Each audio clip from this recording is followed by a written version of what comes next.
सबको प्रभु यीशु मसीह के नाम से जय मसीह को कहती हूँ और उम्मीद करती हूँ कि प्रभु आप सबको बहुतायत आशीष के साथ रखे होंगे।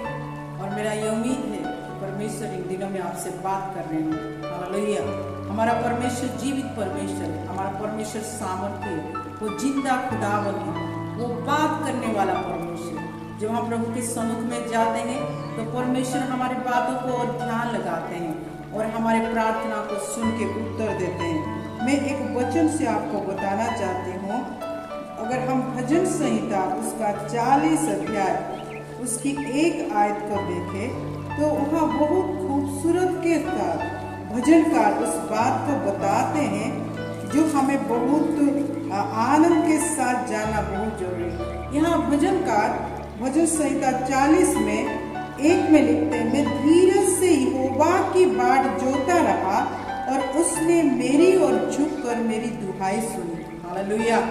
परमेश्वर हमारे दुहाइयों को सुनने वाला परमेश्वर है। लेकिन यहाँ एक वचन को प्रभु की भजनकार लिखते हैं कि हमें धीरज धर के प्रार्थना करना चाहिए, क्योंकि हमारे प्रार्थनाओं को सुन के वो उत्तर देने वाला परमेश्वर है, हमारे प्रार्थनाओं के और कान लगाने वाला परमेश्वर है। इसलिए यहाँ बहुत अच्छी तरह से लिखा है, मैं धीरज से यहोवा की बातों जोता रहा। परमेश्वर की बातों को जोने वाले को प्रभु अपने अनुग्रह से उंडालने वाला परमेश्वर है। वो अद्भुत कार्य करने वाला पराक्रमी राजा है। ये नहीं कि मैंने अभी प्रार्थना की तो अभी तुरंत ही मेरा प्रार्थना की जवाब आ जाए, ये उम्मीद नहीं रखना चाहिए। लेकिन ये होता भी है, जब हम प्रार्थना करते हैं कभी कभी तुरंत हमारे प्रार्थना के उत्तर आ जाता है, लेकिन कभी कभी उसमें समय लगता है। कुछ बातों में या तो रुकावट होता है या हमारे जीवन में कोई कमी होता है।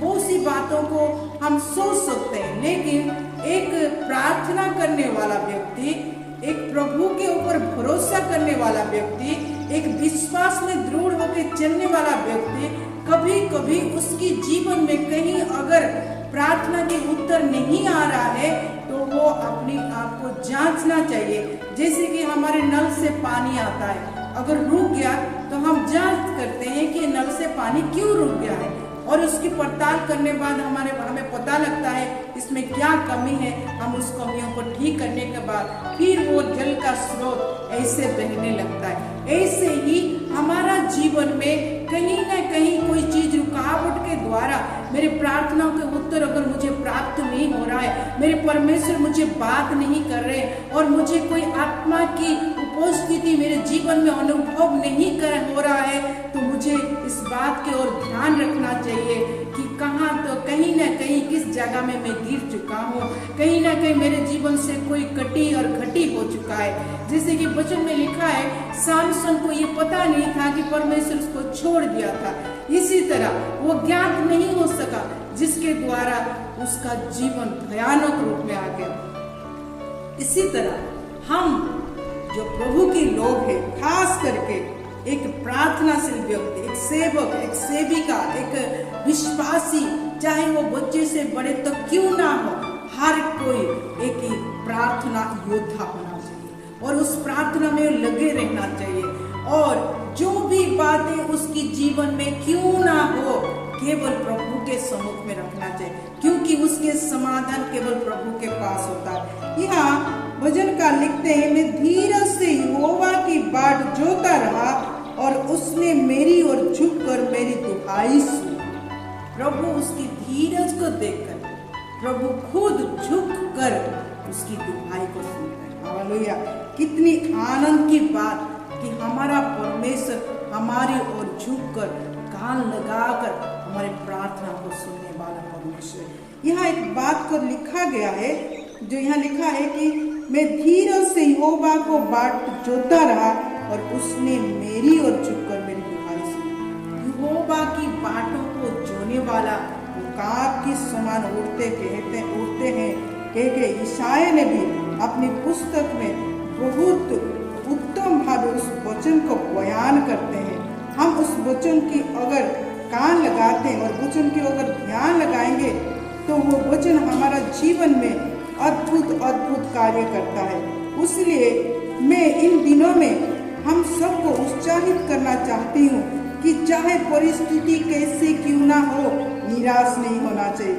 चाहे परिस्थिति कैसे क्यों ना हो, हमें डगमगाना नहीं चाहिए। चाहे परिस्थिति हमारे अंदर एक तूफान को क्यों ना लेके आया हो, हमें उस तूफान में बह जाना नहीं चाहिए। आपको याद है जब प्रभु यीशु मसीह उस नाव में सोए हुए थे और उसके शिष्य लोग भी वहाँ थे और आंधियाँ चलने लगा और वो भयभीत हो गए, वो डर गए और प्रभु यीशु मसीह को उठाने लगे, प्रभु हम मर रहे हैं। लेकिन प्रभु यीशु ने उठ के केवल उस तूफान को शांत हो जा करके और वो शांत उसी वक्त शांत हो गया। देखिए, आसमान में चलने वाला हर कोई, पृथ्वी में रहने वाले हर कोई, जल में रहने वाला हर जीव जंतु परमेश्वर की आज्ञा को पालन करते। इवन वो तूफान भी प्रभु की आज्ञा में थम गया। वो कितनी अद्भुत बात है। उसलिए ईसाई नबी उसका 39 में 28 से लेकर 31 तक एक बहुत खूबसूरत यहोवा की बातों को जोड़ने वाले के व्यक्ति की जीवन के बारे में लिखा हुआ है। अगर आप प्रभु में विश्वास करते हैं तो इन दिनों में परिस्थितियों को देख के अपने आप को परेशानी में नहीं डालिए। जैसे कोरोना आया, बहुत सी बीमारी आया, बहुत वेरिएंट आता है, अभी भी आ रहा है और आने वाले दिनों में जो यूक्रेन और रशिया की युद्ध की बातों में हमारा हृदय में कहीं ना कहीं हलचल मचाया हुआ है। जैसे कि हम जानते हैं परमेश्वर का वचन भी ये बताता है कि इन चिन्हों को देख के अपने आप को परमेश्वर की आने की दिन के लिए तैयार करो। कौन तैयार होगा? हम तैयार होंगे। कैसे तैयार होंगे? परमेश्वर की आत्मा के द्वारा तैयार होंगे, क्योंकि हमारा प्रभु हमें लेने आने वाला है। उसलिए परिस्थितियों को देख के डगमगाने वाले नहीं, लेकिन परमेश्वर की बातों को जोड़ने वाले होने चाहिए। हालेलुया।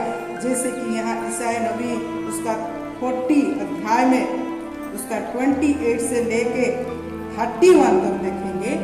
ईशाया 40 उसका 28 से लेके 31 तक यहाँ परमेश्वर का वचन यूं लिखते हैं, क्या तुम नहीं जानते?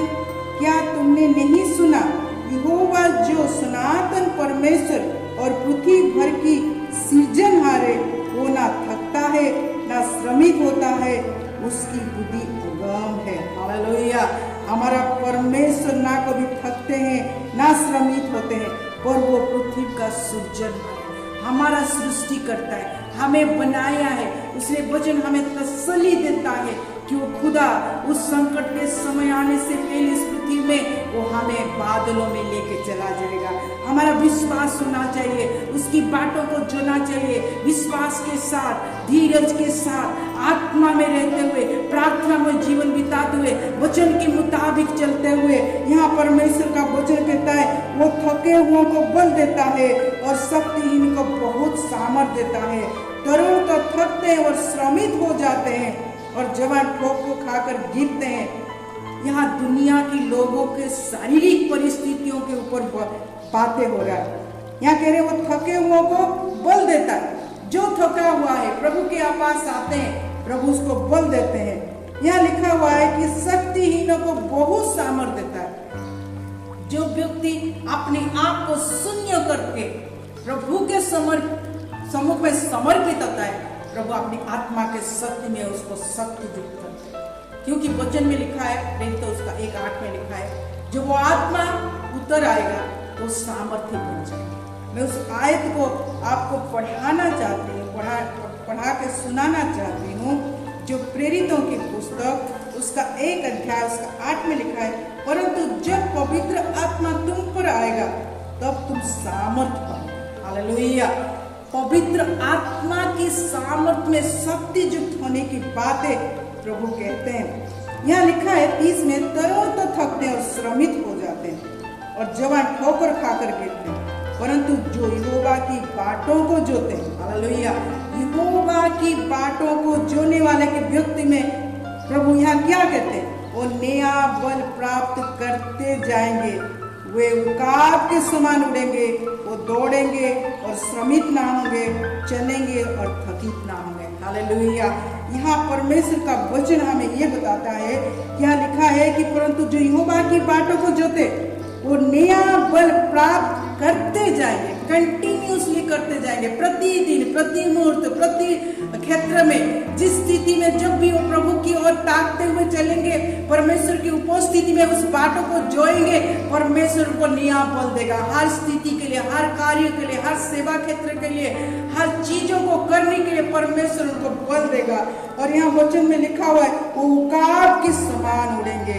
उकाब वो पक्षी है जो ऊंचाइयों पर उड़ता है, तूफान के रुख पर उड़ता है। उस पक्षी की ताकत का हम बेहतर जानते हैं, इसलिए प्रभु कहते हैं, उस उकाब के समान ऊंचाइयों में घर बनाने वाला, तूफान की ओर देख के रुक करके दौड़ने वाला, वो पंछी जो उकाब कहा जाता है, उस उकाब के समान प्रभु हमको उड़ाएंगे। वो दौड़ेंगे और श्रमिक ना होंगे। परमेश्वर की सेवकाई में हो, परमेश्वर की दर्शन लेके दौड़ने वाले हो, या परमेश्वर की इच्छा के अनुसार उसकी राज्य को इस पृथ्वी में स्थापन करने वाले हर व्यक्ति जो प्रभु की इच्छा के और प्रभु की उस दर्शन को लेके और प्रभु की कार्यों को महिमा देने के लिए, परमेश्वर की इच्छा को पूर्ण करने के लिए जो दौड़ता है, परमेश्वर उसको श्रमिक नहीं होने देंगे और वो चलेंगे, वो थकित नहीं होंगे। हालेलुया। ये जो वायदा है परमेश्वर का, ये वायदा यूं नहीं लिखा गया, ये उन लोगों के लिए लिखा गया जो उसकी बातों को जोड़ने वाले। हालेलुया। अगर हमारे अंदर वो धीरजता नहीं है तो प्रभु से मांगिए कि प्रभु मुझे आज धीरज का जीवन दीजिए, मुझे आपकी बातों को जोड़ने का जीवन दीजिए, मुझे आपकी उपस्थिति में बैठ के आपकी उस वचन की ओर कान लगाने के लिए मुझे जीवन दीजिए प्रभु। क्योंकि परमेश्वर का वचन सुनने वाला ही एक बुद्धिमान की सदृश होता है, क्योंकि परमेश्वर को जो सुनता है, परमेश्वर की आत्मा उससे बात करता है, उसको सिखाता है, उसकी गलतियों को उसको दिखाता है।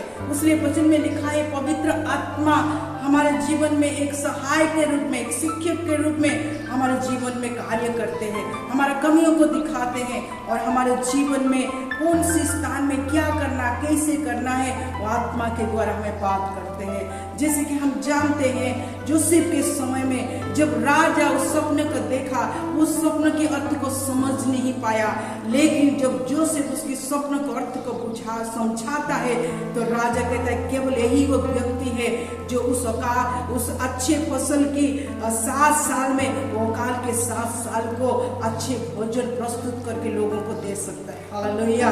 परमेश्वर का बुद्धि समाज के शासक भी आपके जीवन में देख सकते हैं, जब आप यहोवा की बातों को जोकर परमेश्वर के ऊपर भरोसा रखकर प्रभु की व्यवस्था के अनुसार चलने पर परमेश्वर आशीष करेंगे। यहाँ 40 का अगर दूसरा आयत अगर हम पढ़ें तो वहाँ लिखा है, उसने मुझे सत्यानाश की गड्ढे और दलदल की कीच में से उठारा और मुझको चट्टान पर खड़ा करके मेरे पैरों को दूर किया। हालेलुया। परमेश्वर हमें सत्यानाश की गड्ढे से, दलदल की कीच से उभारता है, निकाल के लाता है। कहीं कोई परेशानी, बीमारी होने पर चिंतित नहीं होंगे। आपके बीमारी से बढ़कर एक परमेश्वर है जो आज्ञा देने पर वो बीमारी चली जाएगा। अगर आपके जीवन में कोई फाइनेंशियल क्राइसिस है, प्रार्थना कीजिए, प्रभु आप मेरा उद्धार करता है, आप यहोवा ईरे है, मेरे जरूरत को पूर्ति करने वाला परमेश्वर है। मैं आपके ऊपर विश्वास करता हूँ। आज मैं कहीं ना कहीं प्रभु गिरा हुआ हूँ, कहीं ना कहीं आज उस दलदल के कीच में फंस के मैं चिंतित होके, दुखित होके अपने जीवन के उस निराशापन में आ चुका हूँ, लेकिन खुदावन मुझे आप खड़ा कीजिए, मुझे उस चट्टान के ऊपर मेरे पैरों को दूर करके खड़ा कीजिए, क्योंकि वो चट्टान प्रभु यीशु मसीह है। हालेलुया। जो उसके ऊपर भरोसा करते हैं और जो उसके ऊपर विश्वास करते हैं, परमेश्वर उनको मुखों को कभी भी काला नहीं होने देता। यहाँ 3 आयत में बहुत खूबसूरत से लिखा गया है, उसने मुझे एक नया गीत सिखाया जो हमारे परमेश्वर की स्तुति का है। बहुत तरह ये देखकर डरेंगे और यहोवा पर भरोसा रखें। हालेलुया। जब हम प्रभु के ऊपर भरोसा करते हैं, विश्वास करते हैं, वो हमें हमारे पैरों को उस चट्टान पर दृढ़ करके जो खड़ा करता है, हमारे अंदर एक नई आग, एक नई उमंग, नई खुशी, नई आशीष से मुख से गाने की तरह निकलने लगता है। परमेश्वर का धन्यवाद करने के लिए परमेश्वर वो गाना, वो स्तुति यह भजन का लिखते हैं, उसने मुझे एक नया गीत सिखाया जो हमारे परमेश्वर की स्तुति का। हालेलुया। परिस्थिति आनंद में बदल जाने पर प्रभु को नहीं भूलिएगा। हर परिस्थिति आपको जैसे कठिनाइयों से निकाल के आनंद के स्थान में लाया है, उसी तरह हर परिस्थिति में प्रभु की स्तुति कीजिए, प्रभु के धन्यवाद कीजिए, प्रभु के आशीषों को गिनिए जो पिछले समय में आपने आपके लिए किया, आज भी वो करने की सामर्थ रखते हैं परमेश्वर। वो नया गीत गुनगुनाते हुए आप जब रास्ते में चलेंगे, आप जब प्रभु की स्तुति में भजन करते करते प्रभु के भवन को जाएंगे, लोग उस बात को देख के भय करेंगे कि परमेश्वर होगा इसके जीवन में कार्य किया है। हालेलुया।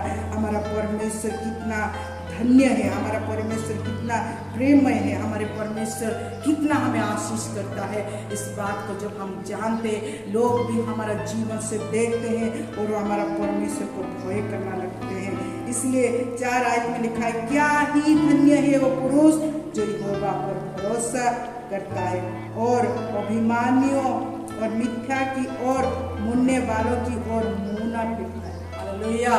हालेलुया। दुनिया के लोगों की ओर मुंह नहीं फेरे, उनकी ओर नहीं, परमेश्वर की ओर चलना। हालेलुया। परिस्थिति आने पर बहुत कुछ लोग कहेंगे, उनकी ओर कान नहीं लगाए, परमेश्वर की ओर कान लगाए। इस परिस्थिति में मेरा परमेश्वर मुझे क्या, जब आपके जीवन में आशीष होगा, आप आनंदित रहेंगे, गुनगुनाते रहेंगे, तो परमेश्वर आपके जीवन से महिमान्वित हो जाएगा।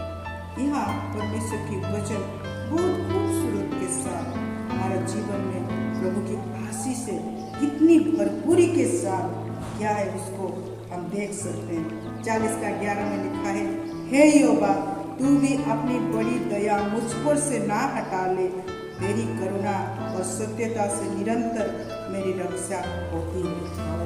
निरंतर निरंतर प्रभु की दया हमारा जीवन में और उसकी करुणा और उसकी सत्यता निरंतर हमारे जीवन को रक्षा करता है। इस जगत के हर पापों से, हर समस्या से, हर क्लेश से प्रभु आपको इस वचन से आशीषित करें। मैं आप सबके लिए प्रार्थना करना चाहती हूँ। प्यारा परमेश्वर, मैं नहीं जानती, लेकिन खुदावन आप दिलों को जांचने वाला परमेश्वर, दिलों की परिस्थितियों को देखने वाला परमेश्वर।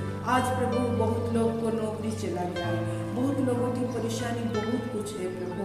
इस दुनिया में रहते हुए बहुत सी चीज़ों की जरूरत होता है पिता, आप बेहतर जानते हैं प्रभु। लेकिन परमेश्वर पिता आपके ऊपर भरोसा करना नहीं छोड़ने वाले बने प्रभु। विश्वास के साथ आपके बातों को जोड़ने के लिए आप उनको सहायता करें।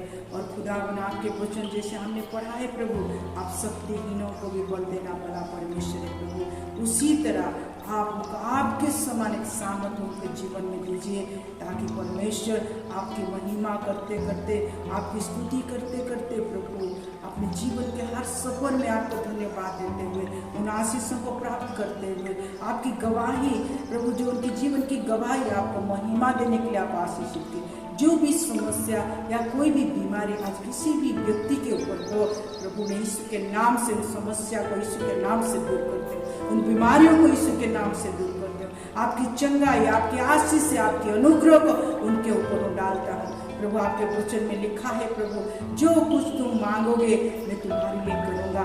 प्रभु यीशु, हम आपके नाम से आज हर सुनने वालों को आपके नाम से आशीषित करते हैं। महिमा आदर आपको देते हैं प्रभु। आप हमारे जीवन से महिमान्वित हो रही है। ये प्रार्थना प्रभु यीशु नासरी के नाम से मांगती हूँ।